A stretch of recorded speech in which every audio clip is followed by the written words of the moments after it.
Ada masa dalam hidup di mana angka di rekening naik, tapi rasa aman justru turun. Bukan karena kurang, tapi karena selalu merasa belum cukup. Cerita ini tentang seseorang bernama Aldo, tentang seseorang yang percaya bahwa semakin besar penghasilan, semakin tenang hidup yang akan dia jalani.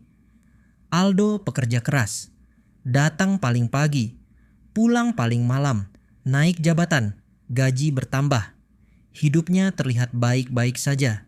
Setiap akhir bulan uangnya selalu habis, padahal penghasilannya terus naik.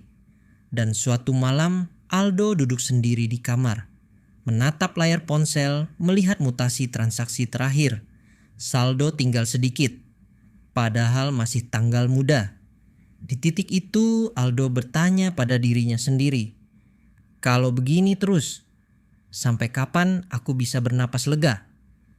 Aldo sadar, masalahnya bukan karena dia tidak bisa mencari uang, tapi karena ada satu hal yang tak pernah dia pelajari sejak awal. Cara mengendalikan diri. Tanpa dia sadari, setiap kenaikan penghasilan selalu diikuti kenaikan gaya hidup. Pakaian yang dulu sederhana, tapi sekarang harus bermerek, dengan logo yang mudah dikenali. Sepatu yang dulu dipilih karena nyaman, sekarang dipilih karena tren dan validasi. Jam tangan bukan lagi penunjuk waktu, tapi penanda status. Bukan karena butuh, tapi karena takut terlihat tertinggal. Aldo tidak miskin, tapi juga tidak pernah merasa aman. Hingga suatu hari Aldo bertemu teman lamanya. Penghasilannya biasa saja, pakaiannya sederhana. Tidak ada logo besar, tidak ada merek mahal. Tapi saat berbincang, temannya tersenyum ringan dan berkata, "Aku tenang. Kalau besok hidup berubah, aku masih bisa bertahan." Kalimat itu sederhana, tapi menghantam Aldo. Disitulah Aldo akhirnya paham. Kaya itu bukan soal seberapa mahal yang kamu pakai, bukan seberapa sering kamu ganti gaya, tapi seberapa lama kamu bisa bertahan saat hidup tidak baik-baik saja.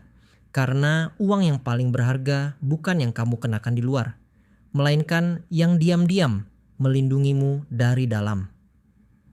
Sejak hari itu, Aldo mulai berubah. Bukan mendadak jadi irit, bukan berhenti menikmati hidup, tapi sebelum membeli sesuatu, dia mulai bertanya pada dirinya sendiri, apakah ini menambah ketenangan atau cuma menambah penampilan? Dan perlahan, untuk pertama kalinya dalam hidupnya, Aldo tidak merasa kaya, tapi merasa cukup. Dan ternyata rasa cukup itu lebih menenangkan daripada pakaian bermerek atau angka berapapun di rekening. Mungkin kamu seperti Aldo, bekerja keras, berjuang tanpa henti, tapi selalu merasa belum aman.